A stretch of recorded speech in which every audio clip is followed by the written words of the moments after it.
The night in Los Angeles never truly feels quiet. Even in the late hours, when traffic thins and neon reflections stretch across empty streets, there's always a hum beneath the surface. A distant siren, a flicker of light from a high-rise window, a sense that something is still awake, still watching. And standing in the middle of it all, towering above a block that has seen more stories than most people could ever imagine, is the Cecil Hotel. For decades, people have walked past it without looking twice. Some checked in, thinking it was just another old hotel in a city built on illusion. Others never made it out the same way they entered, and a few never left at all. But the real story doesn't begin with what people saw. It begins with what they felt.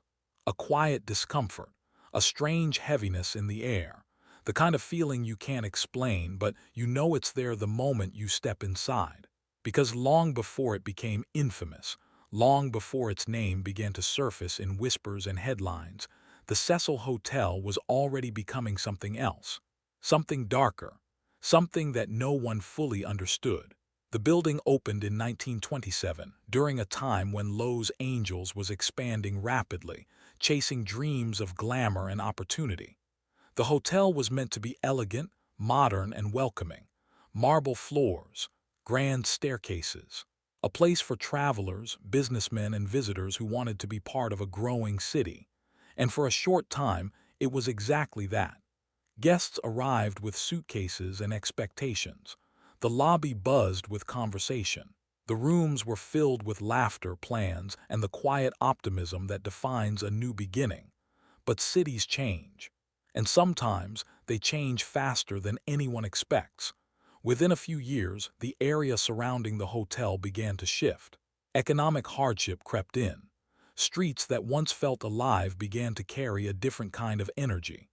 The Great Depression left its mark, and the neighborhood slowly transformed into something harsher, something less forgiving.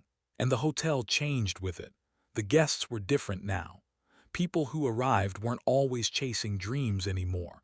Some were running from something. Others had nowhere else to go. The building that once symbolized opportunity became a place of transition and sometimes a place of ending. At first, the incidents were isolated, unexplained deaths, quiet tragedies, stories that stayed behind closed doors. But over time, patterns began to emerge. Staff members spoke of rooms that never felt quite right. Guests reported strange noises, footsteps in empty hallways, whispers behind walls, the sound of movement when no one else was there. Most dismissed it. Old buildings make noise, pipes shift, floors creak, but not all sounds can be explained that easily. One night, a guest reported hearing someone pacing back and forth in the room above him. The footsteps were slow, deliberate, repeating the same path over and over again. He complained to the front desk, but when staff checked the room above, it was empty. No one had checked in. No one had been there for days. And yet the sound continued, back and forth, as if something refused to stop walking. The story spread quietly among employees. Some laughed it off. Others avoided that part of the building entirely. But it wasn't the only incident. Another guest claimed the water in his sink turned dark for a few seconds before returning to normal. Someone else reported seeing a figure standing at the end of a hallway, only for it to vanish when they got closer. Each story on its own sounded like imagination. Together, they began to form something else. A pattern, a feeling, a presence. By the mid-20th century, the Cecil Hotel had gained a reputation, though not publicly. It wasn't something you'd find in brochures or advertisements. It lived in word of mouth, in quiet warnings passed between locals, in the subtle hesitation people felt before stepping inside. Some called it cursed. Others believed it was simply a reflection of the world around it. But there were those who thought something deeper was at work, something tied to the building itself. Because no matter how many times ownership changed, no matter how many attempts were made to renovate, rebrand, or reinvent the space, the stories never stopped. In fact, they grew. One of the most unsettling aspects of the hotel wasn't just the number of incidents, but the way they seemed to echo each other. Similar experiences, repeated across decades, involving people who had never met, never spoken, and never knew the history of the place. Guests described the same cold spots, the same feeling of being watched, the same sense that certain floors felt heavier than others, as if the air itself resisted movement. And then there were the elevators. People often mentioned them. Doors opening on the wrong floors, buttons lighting up without being pressed, rides that felt longer than they should have been, as if time inside the elevator didn't move at the same pace as the world outside. One guest claimed the elevator doors opened to a completely dark hallway, even though the floor he selected should have been fully lit. He stepped out for a moment, confused. When he turned back, the elevator doors closed, and when he tried to call it again, it took several minutes to return. When it finally did, everything seemed normal. The lights were on. The hallway looked exactly as it should, but the moment stayed with him, because he couldn't shake the feeling that he had stepped into something that wasn't meant for him, something hidden between moments. As the years passed, the stories became harder to ignore. Journalists began to take interest. Researchers looked into the building's past. Records were examined, timelines were created, and one detail became impossible to overlook: the sheer number of tragedies connected to the hotel. It wasn't just one or two incidents. It was dozens, spanning decades, different people, different circumstances, yet all tied to the same location. Some believed it was coincidence, others weren't so sure. Because when events repeat in the same place over and over again, at what point does it stop being coincidence and start becoming something else? Something embedded, something lingering. There were even rumors of secret gatherings in the early years of the hotel, groups that met behind closed doors, away from public view. No official records confirmed their existence, but whispers remained.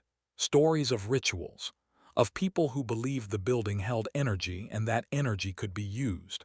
Most dismissed these claims, but not everyone, because sometimes the line between myth and reality is thinner than it appears. And in a place like the Cecil Hotel, where history is layered and incomplete, it's difficult to know where one ends and the other begins. Years later, a maintenance worker reported something that would quietly circulate among staff for a long time. He had been assigned to check a series of rooms on one of the upper floors, rooms that were rarely used. Routine inspection, nothing unusual. But when he entered one of them, he noticed something strange. The temperature was significantly lower than the hallway, not just cooler, cold, unnaturally cold. He checked the windows, closed, no drafts, no visible reason for the drop in temperature.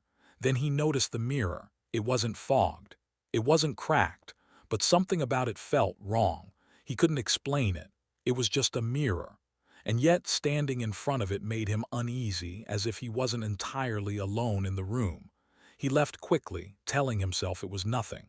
But later that night, he couldn't sleep, because every time he closed his eyes, he saw the reflection again. And in that reflection, something didn't feel right, as if it had lingered just a second too long after he moved, as if it had been watching him instead of reflecting him. The hotel still stands today, though its story has become widely known. Documentaries, articles, and investigations have tried to piece together its past. Some focus on the tragedies, others on the paranormal claims, but no single explanation has ever fully answered the question that continues to draw people in. Why this place? Why does everything seem to lead back here? Is it the history, the location, the people who pass through its halls, or is it something else entirely, something built into the structure itself, something that doesn't fade with time? Even now, visitors who step inside often describe a familiar feeling, not fear, not immediately, but something quieter, a subtle awareness, as if the building remembers, as if every story, every moment, every unexplained event has left a trace behind. And those traces haven't disappeared, they've simply settled, waiting. Because places like the Cecil Hotel don't just exist in the present, they exist in layers of time, of memory, of things that happened and things that may have never fully ended. And maybe that's what makes it so unsettling. Not the stories we know, but the ones we don't. The ones that were never recorded. The ones that still linger in the walls, in the hallways, in the quiet spaces between footsteps and echoes. The ones that make people pause for just a second longer than they should when standing alone in a silent corridor. The ones that make them wonder if they're really alone at all. Because in a place like this, the question isn't whether something happened. It's how much of it is still happening, even now. For a long time, the stories about the Cecil Hotel lived in fragments. A voice here, a shadow there, a moment that didn't make sense, quickly explained away, then quietly remembered. People came and went, each carrying their own version of the experience, often unsure whether what they felt was real or simply the weight of suggestion. But there was something unusual about how those stories connected. They didn't just repeat, they evolved. Guests who had never heard the history of the building would describe the same sensations as those who had studied it for years. A pressure in the chest when entering certain floors. The sense that the hallways stretched longer than they should. The feeling that the building wasn't just standing still, but somehow aware. One man, a traveling salesman passing through Lowe's Angels, checked into the hotel late one evening. He had no interest in its reputation. To him, it was simply an affordable place to stay for the night. He dropped his suitcase near the bed, glanced around the room, and noticed nothing unusual at first. Old furniture, dim lighting, a faint hum from somewhere in the walls. He lay down, exhausted, and closed his eyes. And then something shifted, not in the room, but in the silence. It changed, subtly at first. The kind of change you only notice because something feels slightly off, even if you can't explain why. He opened his eyes. The room looked the same, but the air felt heavier, thicker, as if it had settled into something deeper. He sat up slowly, listening. That's when he heard it. A sound, not from the hallway, not from outside, but from inside the room itself. A faint, rhythmic tapping, soft, deliberate, coming from somewhere near the wall behind the bed. He stood, moving cautiously toward the sound. Each step felt louder than it should, echoing in a way that made the small room feel much larger than it actually was. The tapping continued, steady, unchanging, as if it had been happening long before he arrived, and would continue long after he left. He pressed his ear against the wall. The sound stopped. Instantly. The silence that followed was heavier than before. He stepped back, waited. Nothing. Just the faint hum again. He laughed to himself, uneasy, convincing himself it was pipes or old wiring, something explainable, something normal. But when he turned away from the wall, the tapping started again. Behind him, exactly where he had just been standing. That night he didn't sleep. And when he left the next morning, he didn't mention it to anyone. Not because he didn't believe what he experienced, but because he couldn't explain it. And in a place like this, unexplained things had a way of staying with you, long after you walked out the door. As the years went on, the hotel became more than just a location. It became a collection of moments. Moments that didn't align. Moments that didn't behave the way they should. Some visitors reported hearing conversations in empty rooms. Others claimed to see figures moving at the edge of their vision, always disappearing when they tried to focus. But perhaps the most unsettling accounts came from those who stayed longer, those who had time to notice patterns. A woman who lived in the hotel for several weeks once described something she called the shift. According to her, the building didn't feel the same every day. Some days were normal, quiet, almost peaceful, and then without warning something would change. The atmosphere would become dense, oppressive. The hallways would feel narrower, the lights dimmer, even though nothing had physically changed. On those days, she said, people behaved differently. Guests avoided eye contact. Voices dropped to whispers.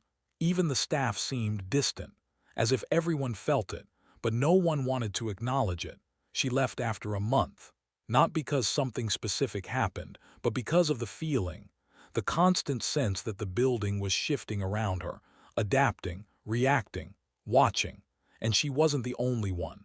Maintenance workers, cleaning staff, long-term residents, people who spent enough time inside the hotel to understand its rhythms, All described something similar, not a haunting in the traditional sense, but a presence, subtle, persistent, and strangely consistent. There were also stories that didn't make sense even on the surface. One involved a security guard who worked the night shift. His job was simple: walk the halls, check the exits, ensure everything remained secure. He had done it dozens of times without incident, until one night. He was on one of the upper floors, moving down the hallway, checking each door. Everything was quiet, routine. Then he reached the end of the corridor and noticed something strange. A door that should have been locked was slightly open, just enough to reveal darkness inside. He checked his list. That room wasn't occupied. It had been empty for days. He approached slowly, pushing the door open further. The room was dark, but not completely. A faint light from the hallway spilled inside, revealing the outline of the bed, the dresser, the window. Everything looked normal, except for one thing. The window, it was open, wide, despite the fact that it had been sealed shut for years. He stepped inside, confused, moving toward it. And then the door behind him closed, hard. The sound echoed through the room. He turned quickly, reaching for the handle. It wouldn't move. The door was locked from the outside. He knocked, called out, nothing. The hallway was silent, completely silent. He turned back toward the window. And for a moment, just a moment, he thought he saw something in the glass. Not a reflection, not exactly, but something standing behind him. He spun around. The room was empty, but the feeling wasn't. Minutes later, the door opened. On its own. No sound, no explanation. He left the room immediately and never worked another night shift again. Stories like this built over time, layer by layer, each one adding something new to the identity of the building, each one making it harder to ignore the possibility that the Cecil Hotel wasn't just a place where things happened, but a place where something remained, something that didn't leave, something that adapted to the people inside it. Some believed it fed on attention, others thought it mirrored emotion.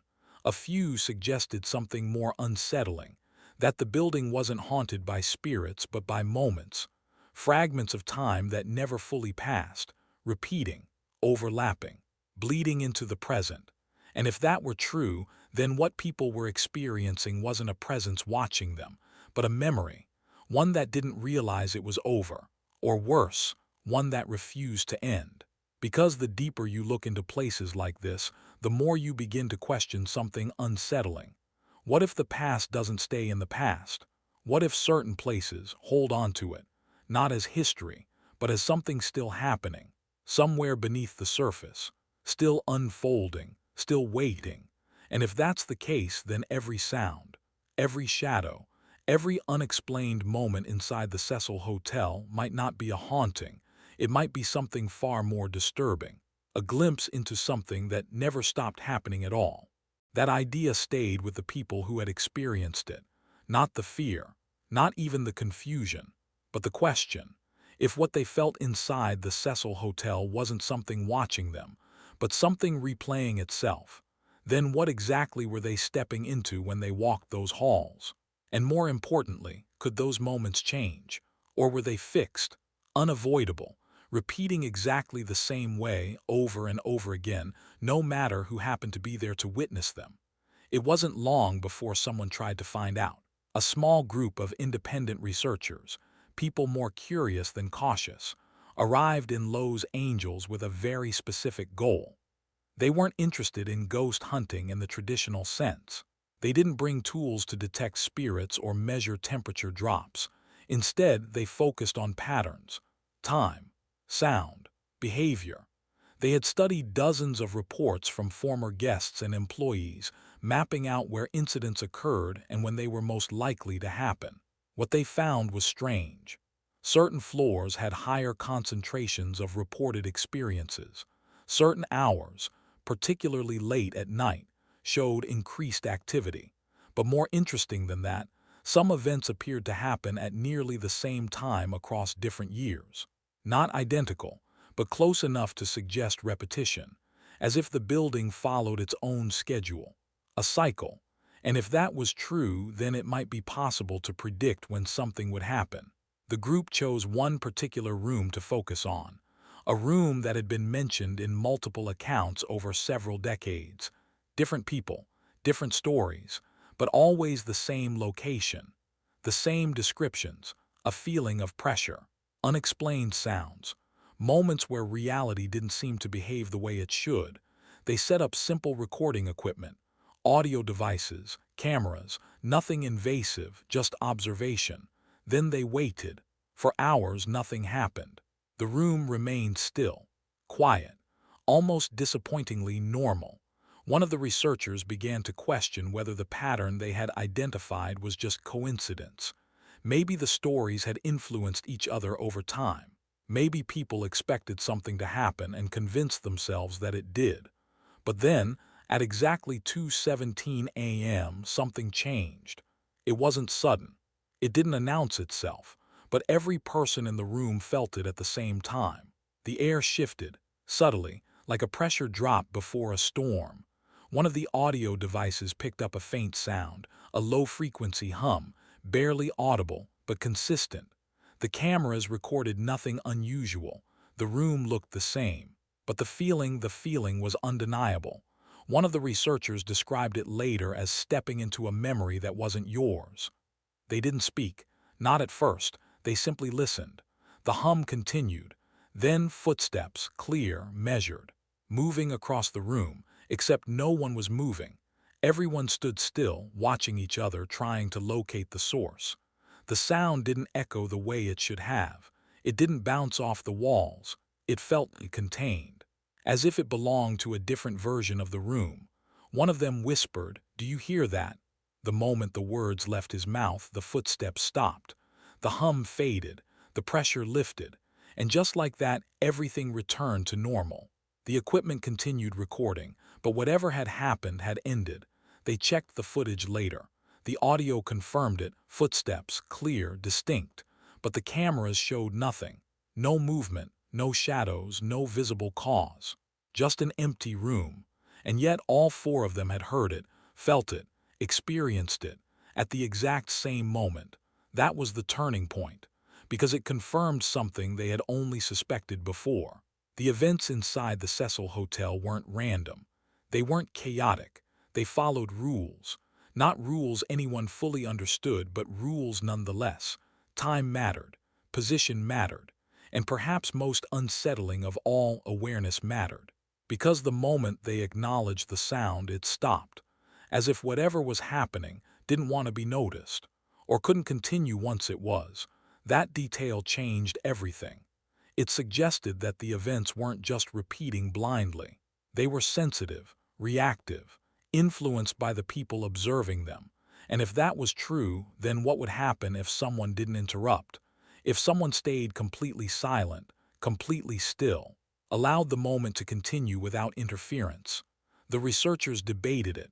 Part of them wanted to try again, to go deeper, to push the boundary, but another part, a quieter, more instinctive part, resisted.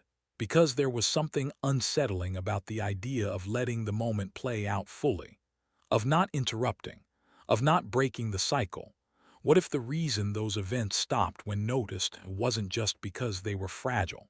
What if it was because they weren't meant to continue? What if observing them was the only thing keeping them from going further? The group never conducted that experiment. Not fully, not intentionally. But something happened later that would change the way they thought about the hotel forever. One of the researchers returned alone, not for data, not for proof, but because he couldn't stop thinking about it. The room, the time, 2:17 a.m. He wanted to understand it, or maybe he wanted to experience it again. He entered the room just before the time they had recorded the previous event. No equipment this time, no cameras, no audio devices, just himself and the silence. He stood in the center of the room, watching the clock, listening to his own breathing, waiting. As the seconds ticked closer to 2:17, the air began to change, just like before, that same pressure, that same subtle shift. The hum returned, low, steady, familiar. Then the footsteps, exactly as they had been, measured, moving across the room, but this time he didn't speak, he didn't move, he didn't react, he just listened. The footsteps continued. Longer than before. 5 seconds, 10, 15, they didn't stop, they didn't fade, they grew closer step by step, until they were right in front of him, and then they stopped. The silence that followed was different, not empty, but full, heavy. Like something was there, right there in front of him.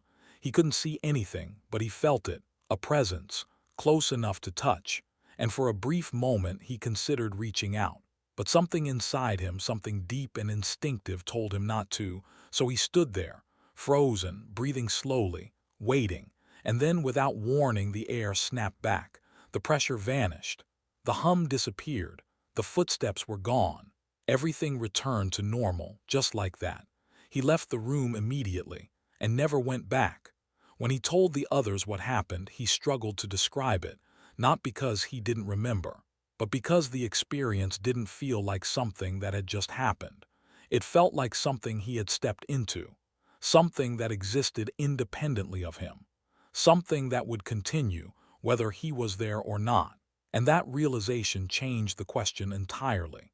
Because if the events in the Cecil Hotel were not dependent on witnesses, if they were not created by fear, imagination, or suggestion, then what exactly were they? And how many of them were happening, right now, in rooms that appeared completely empty? Because the most unsettling part of all of this isn't the idea that the hotel is haunted. It's the possibility that it isn't. That nothing is stuck, nothing is trapped, nothing is trying to reach out. Instead, everything is simply continuing, unseen, unnoticed, uninterrupted. And every once in a while, someone walks into the wrong place at the exact wrong time, and for a brief moment, they don't just observe the past. They become part of it. That thought lingered longer than any single story. Because if people weren't just witnessing something, but stepping into it, then the implications were far more unsettling than a simple haunting. It meant the Cecil Hotel wasn't holding memories. It was overlapping them. Layers of time existing in the same space, occasionally aligning just enough for someone to notice, or worse, to be noticed. After the incident, the researcher who returned alone stopped talking about the experience in detail. Not because he wanted to forget, but because every time he tried to explain it, something felt off. He couldn't describe the presence clearly, not its shape, not its form, only its proximity, and the certainty that, in that moment, whatever had been standing in front of him had been just as aware of him as he was of it. That detail unsettled the rest of the group more than anything else, because awareness implied interaction, and interaction meant possibility. The possibility that the boundary between those moments wasn't fixed, that it could shift, expand, or even break. They went back over every report they had collected, this time focusing on one specific detail. Instances where people felt seen, not watched from a distance, but directly perceived. The pattern was rare but consistent, and it always followed the same sequence. First, the subtle shift in the environment, then the sound, footsteps, movement, something approaching, and finally the stillness. A moment where everything stopped, where the person and the presence existed in the same space at the same time. After that point, the outcomes varied. Some people experienced nothing further. The moment ended, like all the others. But a few accounts described something different, something that hadn't been fully understood before. One of those accounts came from a former long-term resident of the hotel in Los Angeles. He had lived there for nearly a year, long enough to grow accustomed to its rhythms. The noises didn't bother him anymore. The strange atmosphere had become normal, until one night when something broke that pattern. He was in his room, sitting by the window, listening to the distant sounds of the city. It was late, but not unusually so. Everything felt ordinary. Then the shift happened, but this time it was stronger, more immediate, like stepping into cold water without warning. The air tightened around him. The room felt smaller, closer. He stood up slowly, already knowing what was coming. He had felt it before, but never like this. The sound began, footsteps. But not distant, not across the room, Right outside his door, he froze, listening. The steps moved closer, then stopped, directly on the other side. A long silence followed, and then a knock, soft, deliberate. 3 times he didn't move, didn't speak, didn't breathe, because something about it felt wrong, not threatening, not aggressive, but misplaced. Like the knock didn't belong to his time, it came again. 3 slow taps, exactly the same. He approached the door carefully, every instinct telling him to stay back, but curiosity pulling him forward. He stopped just short of the handle, and in that moment he realized something. There was no shadow under the door, no movement in the hallway light, nothing to suggest anyone was actually there. And yet the presence was undeniable. He placed his hand on the handle, hesitated, and then, against his better judgment, he opened the door. The hallway was empty, completely, silent, still. But the moment he stepped out, the shift followed him. That had never happened before. The feeling didn't stay contained in the room, it moved with him. The hallway felt wrong, longer than usual. The lights dimmer, the air heavier. And then he saw it. At the far end of the corridor, a figure standing still, not moving, not reacting, just there. He couldn't make out any details. No face, no features, just a shape, human-like, but indistinct. He stood there staring, trying to understand what he was seeing, and then the figure moved, not toward him but slightly out of sync, like a delayed reflection, a moment behind. He took a step forward. The figure did the same, but not at the same time, a fraction of a second later. The realization hit him instantly. It wasn't reacting to him, it was repeating him, from a different moment, a different layer. And somehow those layers had aligned. He stopped moving. The figure stopped too, but again just a fraction later. That delay was all the proof he needed. He wasn't being followed. He wasn't being watched. He was overlapping with something else. Something that existed in the same space, but not the same time. And for a brief moment they were both there, aware, connected. The fear didn't come immediately. It built slowly. Because if that was true, then what would happen if the delay closed? If the 2 moments synchronized completely? If the distance between them disappeared? He stepped back. The figure did the same, still delayed, still not quite aligned. He turned and walked back toward his room, faster now, the feeling growing heavier with each step. He reached the door, stepped inside, and shut it behind him. The moment the door closed, everything stopped. The pressure vanished. The hallway returned to normal. The air lightened. The silence became ordinary again, but he didn't feel relief, because something had changed. The experience hadn't ended the same way as the others. It hadn't simply faded. It had followed him, expanded, crossed a boundary it wasn't supposed to cross. And that meant one thing. The separation between those moments wasn't as stable as people believed. After that, he left the hotel. Immediately. No explanation. No attempt to rationalize what he had seen. Because some experiences don't need explanation. They only need distance. But even after leaving, he carried one thought with him. A question that no one had been able to answer. If those moments could overlap, if they could expand beyond their original space, then what was stopping them from happening anywhere else? Because maybe the Cecil Hotel wasn't unique. Maybe it was just one place where the boundary had weakened enough to be noticed. And if that's true, then how many other places exist where time doesn't behave the way it should? How many moments are still playing out, just out of sync with the present? And how often do people walk through them, without ever realizing it? Because the most unsettling possibility isn't that something is trapped in the past. It's that the past was never completely separate to begin with, that it's still here, still unfolding, still moving through the same spaces we occupy every day. And every once in a while, the timing lines up, the layers shift. And for a brief, impossible moment, 2 versions of reality try to exist in the same place at once. Most of the time, they pass through each other, unnoticed, but sometimes they don't. And when that happens, you don't just see something you shouldn't. You become something you were never supposed to be, a part of a moment that doesn't belong to you. That realization didn't spread publicly. It didn't become part of the usual stories people shared about the Cecil Hotel, because it was too abstract, too difficult to explain, and far more unsettling than the idea of ghosts or hauntings. It suggested something deeper, something structural, not about the building itself, but about reality inside it.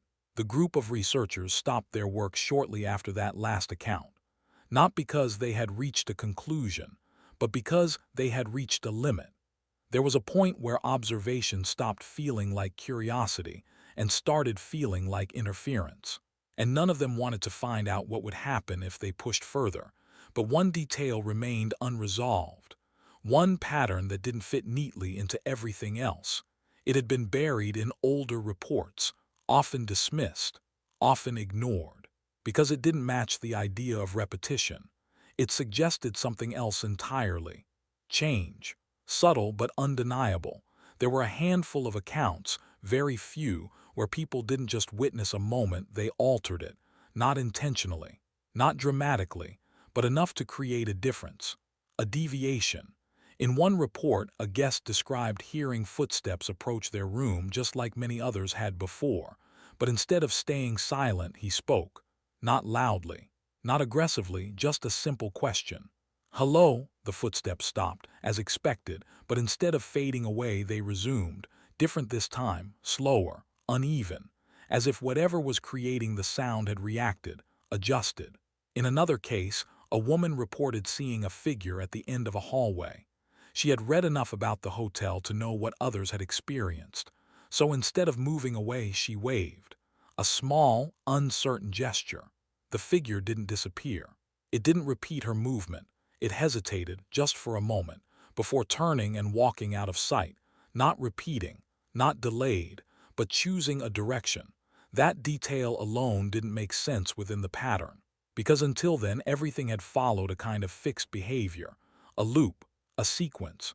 But these moments suggested something else: variation, response, the possibility that those overlapping fragments weren't entirely fixed, that they could be influenced, even slightly, even briefly.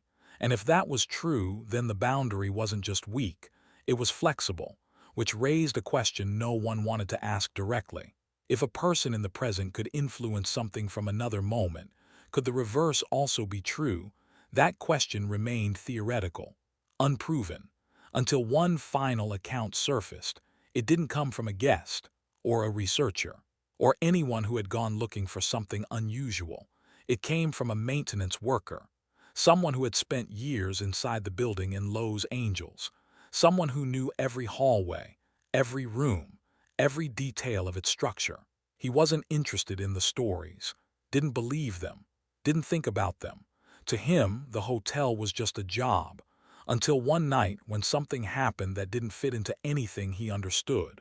He was working late, fixing a minor electrical issue on one of the upper floors. The hallway was empty, quiet, normal. He had done this countless times before. He finished the repair, gathered his tools, and started walking back toward the service elevator. Halfway down the corridor, he heard it. Footsteps, behind him. He turned.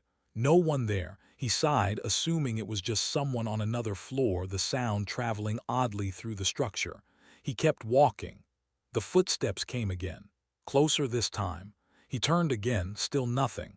Now he stopped, waited. The hallway remained empty, but the feeling changed. That same shift others had described, subtle but unmistakable. He didn't know the stories, but he felt it anyway. He started walking faster. The footsteps followed, matching his pace, not delayed, not distant, right behind him. He reached the elevator and pressed the button. The footsteps stopped. Silence. He waited. The elevator took longer than usual. Too long. He glanced down the hallway. Empty, completely empty. Then a voice, quiet, close, right behind him. "Wait." He froze because it wasn't just the voice. It was the tone, familiar, recognizable. He turned slowly and saw himself, standing a few feet away, not distorted, not shadowed, clear, solid, wearing the same uniform, holding the same tools, but slightly off, not in appearance, but in presence, like looking at something that existed half a second out of sync.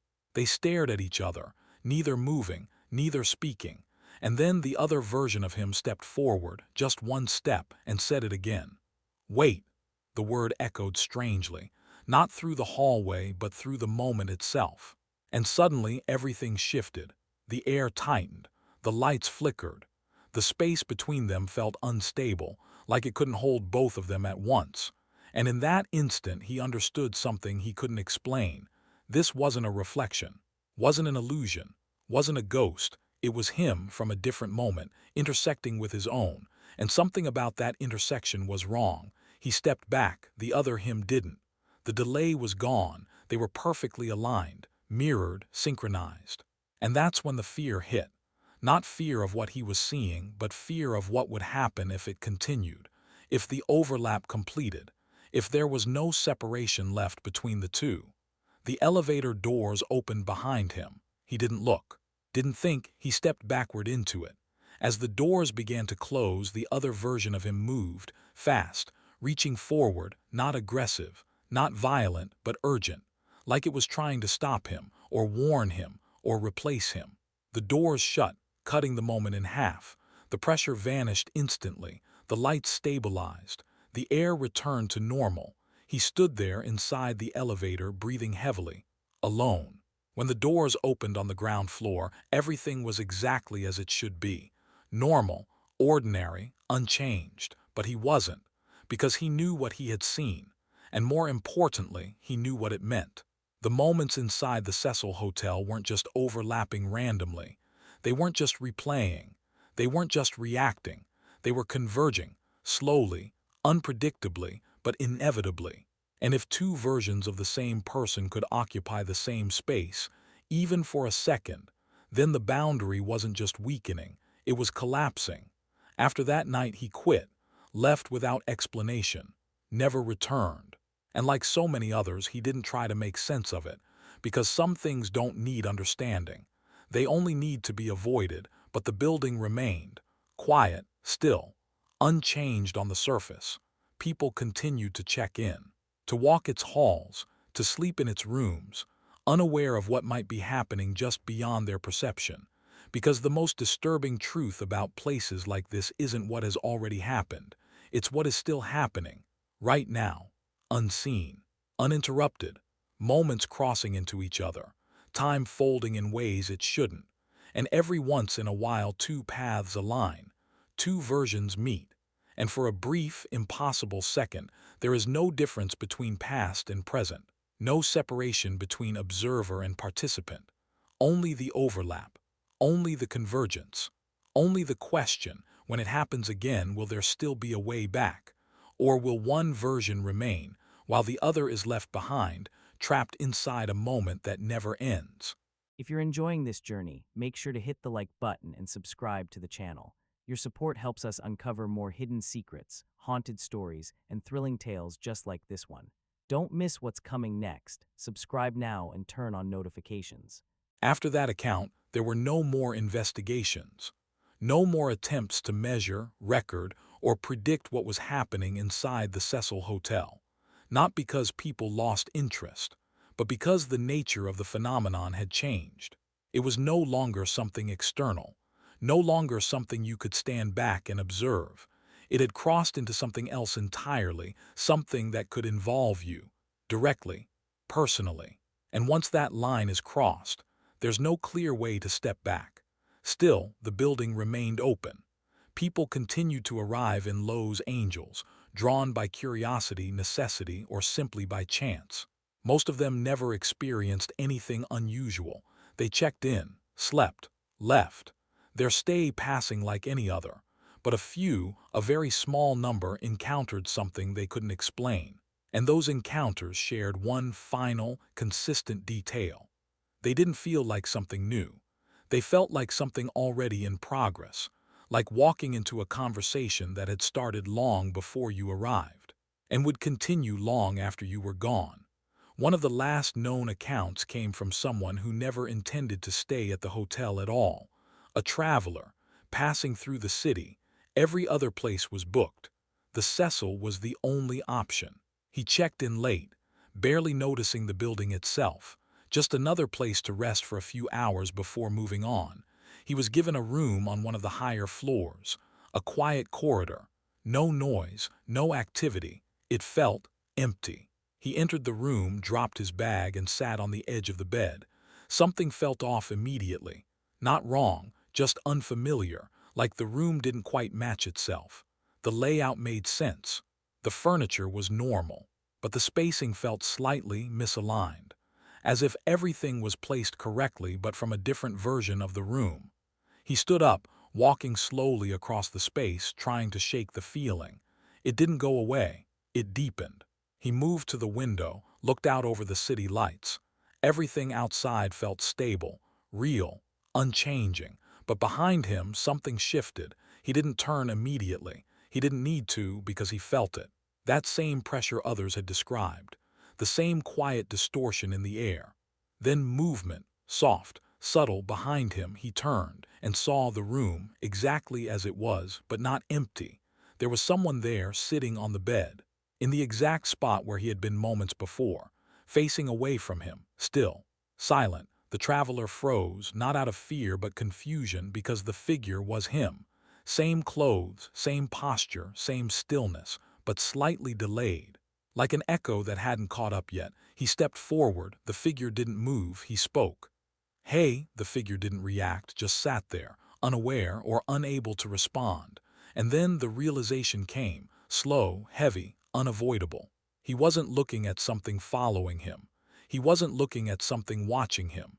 He was looking at a version of himself that hadn't reached this moment yet, or perhaps had already passed through it. And he was standing in between, in the overlap, where both versions existed at once. He backed away slowly, the pressure in the room increasing with every step, the air tightening, the silence deepening. He reached the door, opened it, stepped into the hallway. And as soon as he did, everything snapped back. The room was empty again. The feeling vanished. The moment ended. He didn't go back inside, didn't check again, didn't question what he had seen. He left the hotel immediately, walked out into the night air of Los Angeles, where everything felt stable again. Normal. But one thought stayed with him, not about the building, not about the experience, but about the version of himself he had seen. Because if that version hadn't reacted, if it hadn't noticed him, then it was still there, still sitting on that bed, still existing in that moment, unaware that something had intersected with it, unaware that, for a brief second, it wasn't alone. And that thought leads to something far more unsettling than anything else. Because it means the overlap doesn't just affect the person who experiences it. It affects both sides, both moments, both versions. And if that's true, then somewhere inside the Cecil Hotel, there are moments where something appeared, something that didn't belong, something that couldn't be explained, and then disappeared just as quickly, leaving behind confusion, uncertainty, and the quiet, persistent feeling that something was there for just a second, watching, standing, waiting, but never fully understood, because those moments don't leave evidence.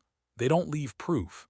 They only leave impressions, fragments of memory that don't quite fit, and questions that don't have answers.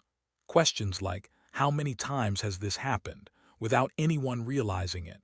How many people have walked through those halls, sat in those rooms, stood in those spaces, perfectly aligned with another moment, but never noticed the overlap? And how many times has someone else, from a different time, seen something they couldn't explain and assumed it was nothing? Because the truth is, the most terrifying part of the Cecil Hotel isn't what people have seen. It's what they haven't. The moments that almost aligned. The encounters that nearly happened. The versions of reality that pass through each other just slightly out of sync, unnoticed, unrecorded, but still real, still happening, still unfolding, right now. And maybe, at this exact moment, in a quiet room on a silent floor, someone is sitting alone, feeling that subtle shift in the air, hearing something they can't explain, sensing a presence they can't see. And somewhere, just a fraction of a second away, another version of that same moment is happening, perfectly aligned, perfectly real.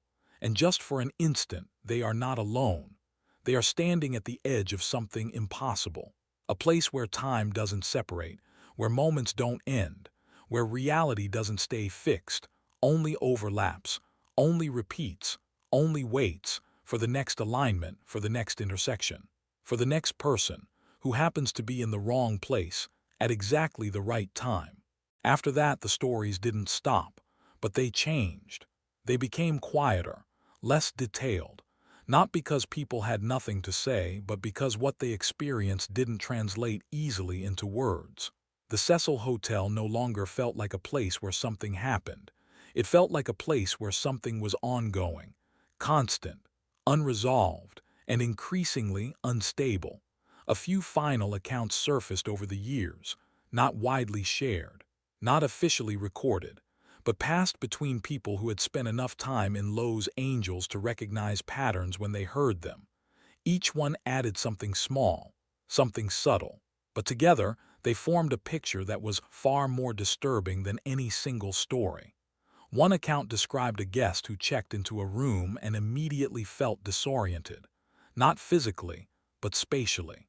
The door seemed farther away than it should be, the window slightly off-center, the bed not quite where it was supposed to be. He assumed it was fatigue, until he walked across the room, and the distance didn't match his steps. It was slight, barely noticeable, but wrong, as if the room existed in two layouts at once, neither fully dominant, both partially present. He left within minutes, unable to shake the feeling that if he stayed longer, the two versions might fully merge. Another account came from a cleaner who entered a room that had just been vacated. Everything looked normal, except for one detail: the mirror. It reflected the room perfectly, but with a delay. When she moved, the reflection followed a fraction of a second later. At first, she thought it was her imagination, until she stopped moving completely, and the reflection didn't. It continued for just a moment longer, then stopped, exactly as she had been standing seconds before. She never reported it, just avoided that room afterward, because some things feel safer when left unspoken. But the most unsettling account, the one that stayed with the few who heard it, came from someone who didn't experience the overlap directly. At least not in the way the others had. He was a night receptionist, new to the job, unfamiliar with the stories, unaware of the patterns. To him, the hotel was just another building. Old, worn, but ordinary. One night during a quiet shift, he noticed something strange in the guest log system. A check-in. Nothing unusual at first, except for the timestamp. It didn't match the current time. It showed a check-in from several minutes in the future. He frowned, assuming it was a system error, a glitch. He refreshed the screen. The entry remained, same name, same room, same future timestamp. He checked the lobby, empty. No one entering, no one waiting. He shrugged it off. Technology fails.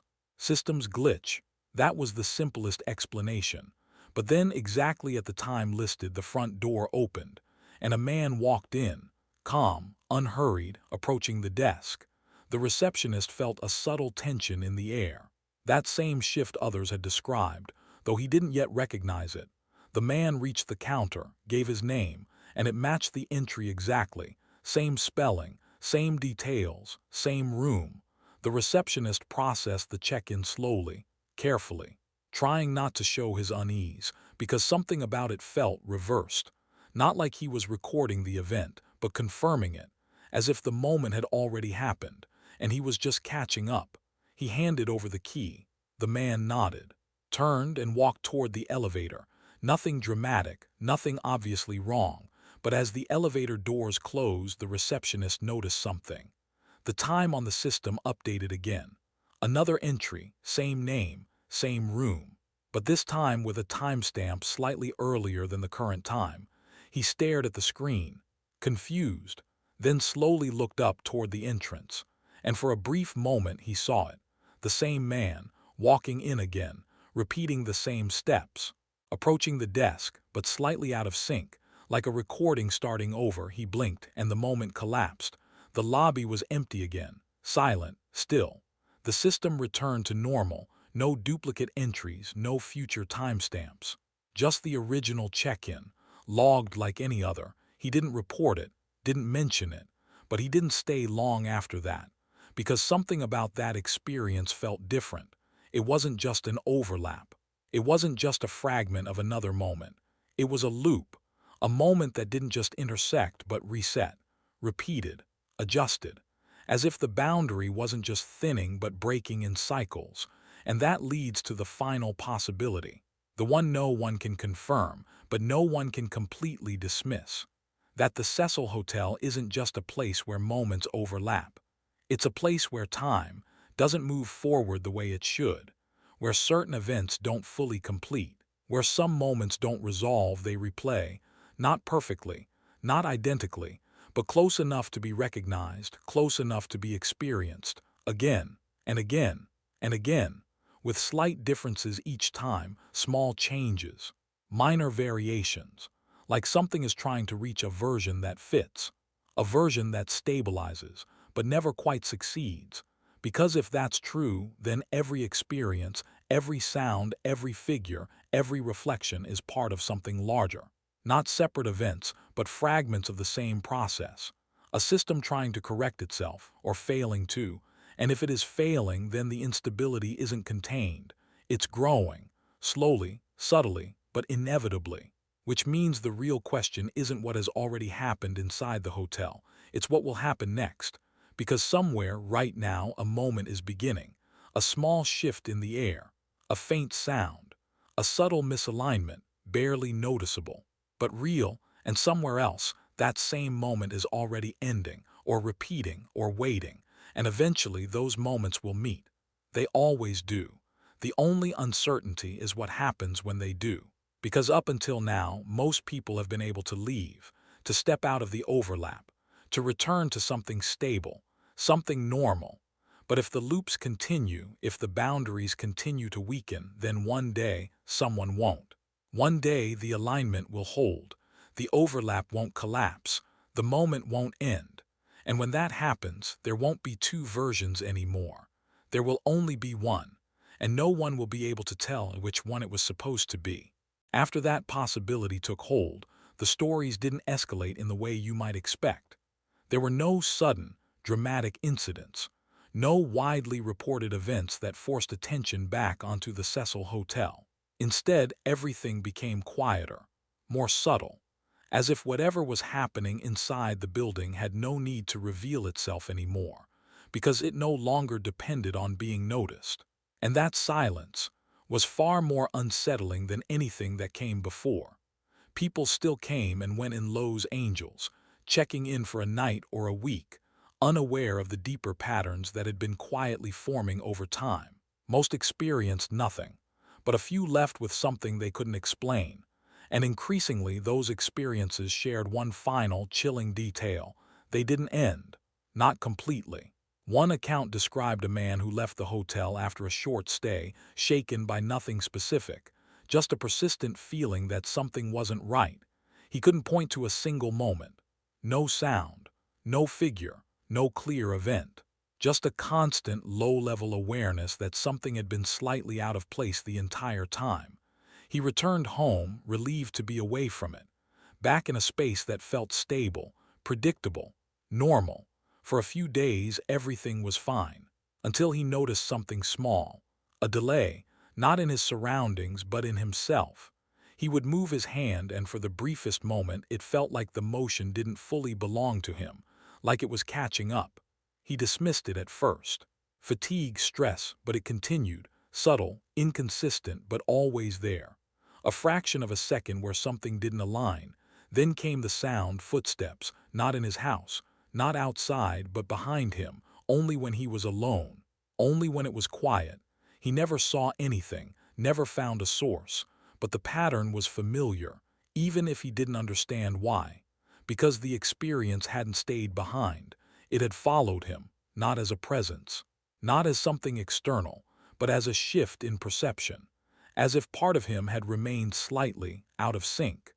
Another account told of a woman who stayed at the hotel briefly and experienced nothing unusual at the time. No sounds, no figures, no shifts. Her stay was completely uneventful until weeks later. She was sitting in her living room late at night when she noticed something in the reflection of her television screen. a movement behind her. She turned. Nothing there. She looked back at the screen. The reflection showed her room, but not exactly as it was. The angle was slightly off, the lighting slightly dimmer, and for just a second there was someone standing behind her, still, silent, facing her. She turned again. Nothing. The room was empty, but the feeling wasn't, because she hadn't seen something in her house. She had seen something in a different version of the moment, one that didn't match the present, one that felt familiar, even though it shouldn't have. And slowly, a new idea began to form, one that hadn't been considered before. What if the Cecil Hotel wasn't just a place where overlaps occurred, but a place that initiated them? A point of origin. A place where the boundaries between moments first weakened and then carried that instability outward, into the people who passed through it. Not everyone, not most, but a few, just enough. Because if that were true, then the building wasn't containing the phenomenon, it was spreading it, subtly, quietly, through memory, through perception, through the people who had unknowingly stepped into those overlapping moments. And if even a small part of that instability remained with them, then the effect wouldn't be limited to one place. It would continue, wherever they went. That idea was never proven. There was no way to measure it, no way to confirm it. Only patterns, only accounts, only the quiet consistency of experiences that shouldn't have been connected, but somehow were. And that leads to the final, most unsettling thought of all, not about the building, not about the past, but about the present. Because if moments can overlap, if time can misalign, if reality can shift just enough to allow two versions of the same space to exist at once, then there's nothing special about that one location, nothing unique about those specific rooms or hallways. It just happened there first, or at least it was noticed there first, which means right now somewhere it's happening again, not in a way that's obvious, not in a way that would immediately stand out, but in the smallest possible ways. A reflection that lingers too long, a sound that doesn't match its source, a movement that feels slightly delayed, easy to ignore, easy to dismiss, but real. And if you've ever experienced something like that, even for a second, then you've already been closer to it than you realize. Because the boundary isn't something you can see. It's something you pass through, without noticing, without warning, without understanding, until for just a moment everything aligns, everything overlaps, everything exists at once. And in that moment, you are not just observing your reality, you are sharing it with something else, something that shouldn't be there, something that doesn't belong to your time, but is there anyway, standing just out of sync, moving just a fraction too late or too early, watching, repeating, waiting. And the only reason you don't notice it all the time is because the alignment never lasts. The moment always breaks. The overlap always collapses. Everything returns to normal, just like it always has. But one day it might not. One day the delay might disappear. The reflection might match. The sound might arrive exactly when it should. The two versions might become one, perfectly aligned, perfectly stable. And when that happens, there won't be anything strange about it, nothing that feels wrong, nothing that stands out, because there will be no difference left to notice. Only one version of the moment, one version of you, and no way to know if it was ever supposed to be that way at all. And that is where the stories stop. Not because there is nothing left to tell, but because there is nothing left that can be confirmed. Everything beyond that point exists in a space that doesn't behave the way stories usually do. There are no clear endings, no final events, no moment where everything is resolved and understood, only the continuation, only the quiet suggestion that whatever began inside the Cecil Hotel never truly stayed there. Because the final layer of this isn't about what people saw, or heard, or experienced. It's about what they failed to notice. The things that felt normal, that passed without question, that didn't stand out enough to be remembered as unusual. Because if moments can overlap, if time can misalign and then correct itself, then the vast majority of those corrections would go unnoticed, seamless, invisible, perfectly integrated into what we accept as reality. a conversation that repeats slightly differently, a movement that feels natural even if it wasn't the first time it happened, a decision that seems spontaneous even if it has already been made before, just not in this exact version of the moment. And if that's true, then the real phenomenon isn't the rare, dramatic overlaps people remember. It's the countless minor ones they don't, the ones that resolve cleanly, the ones that align perfectly, the ones that leave no trace behind. Because those are the ones that matter. Those are the ones that suggest something far more complex than a simple disturbance.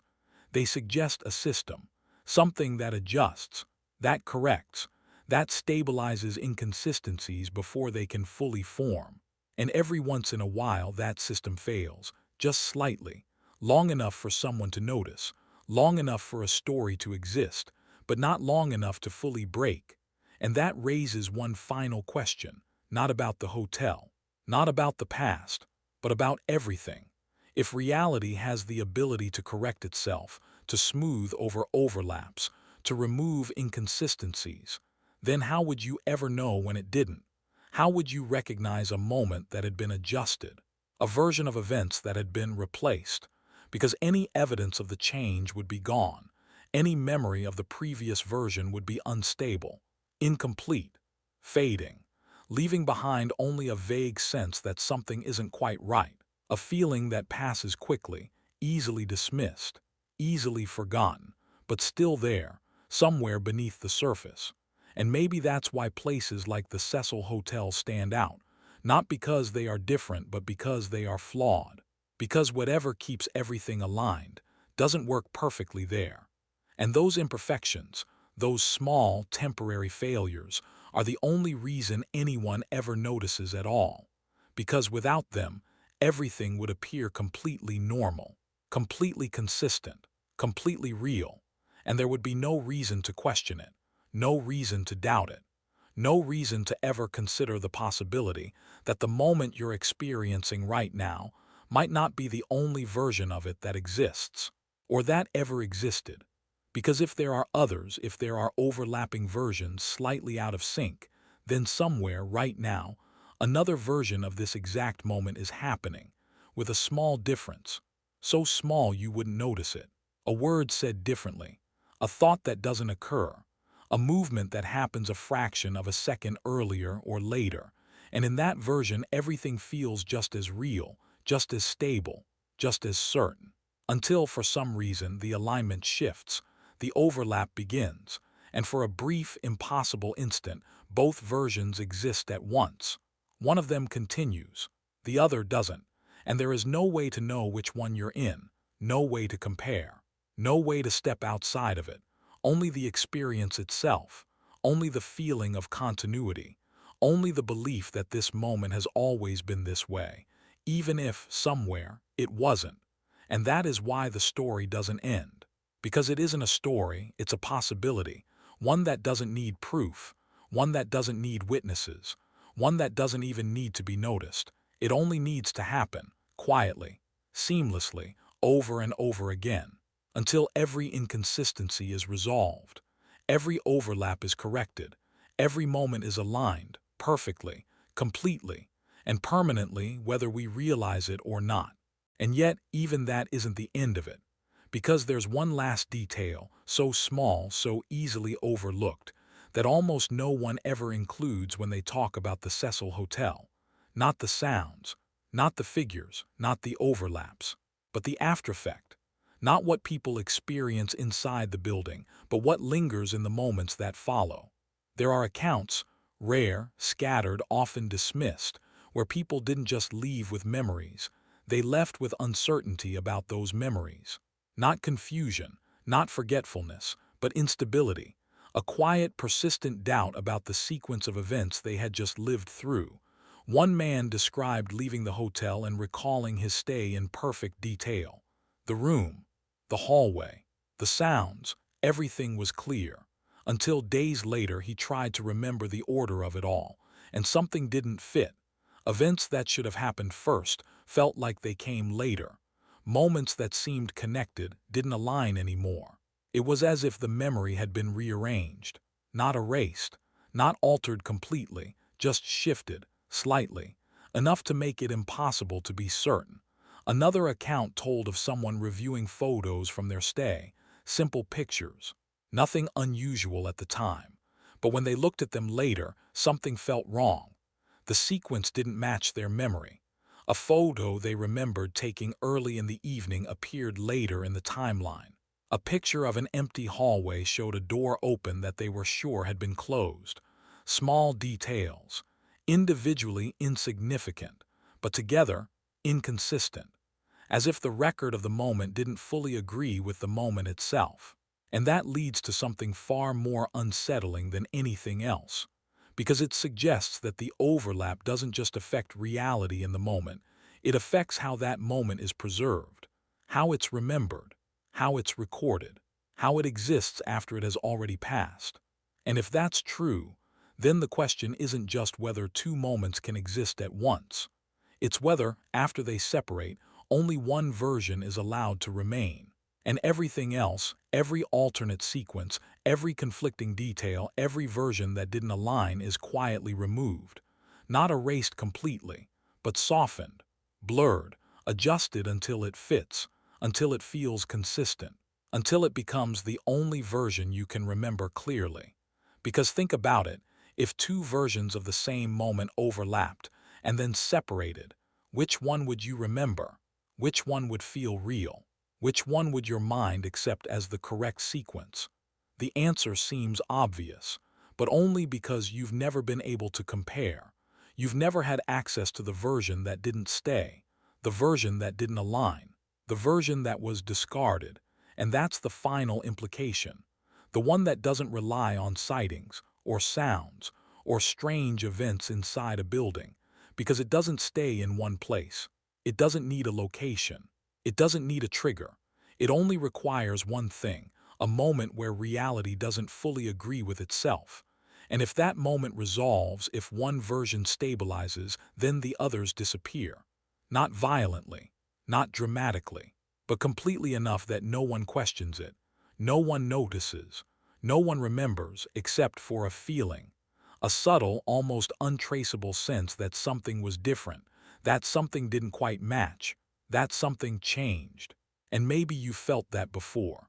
Not in a way that stood out, not in a way that made you stop and question everything, but in the smallest possible way.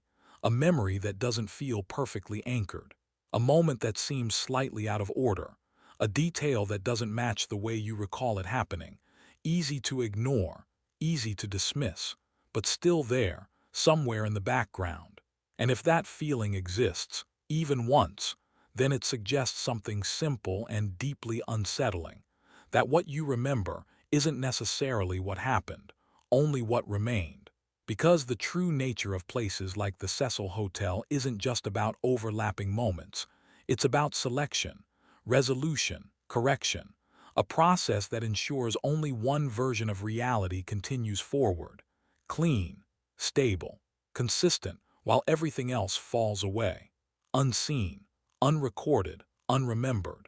And if that process is always happening, constantly adjusting, constantly refining, then every moment you experience, every memory you hold, every decision you believe you made, might not be the only version that ever existed. Just the one that stayed, just the one that aligned, just the one that survived the overlap.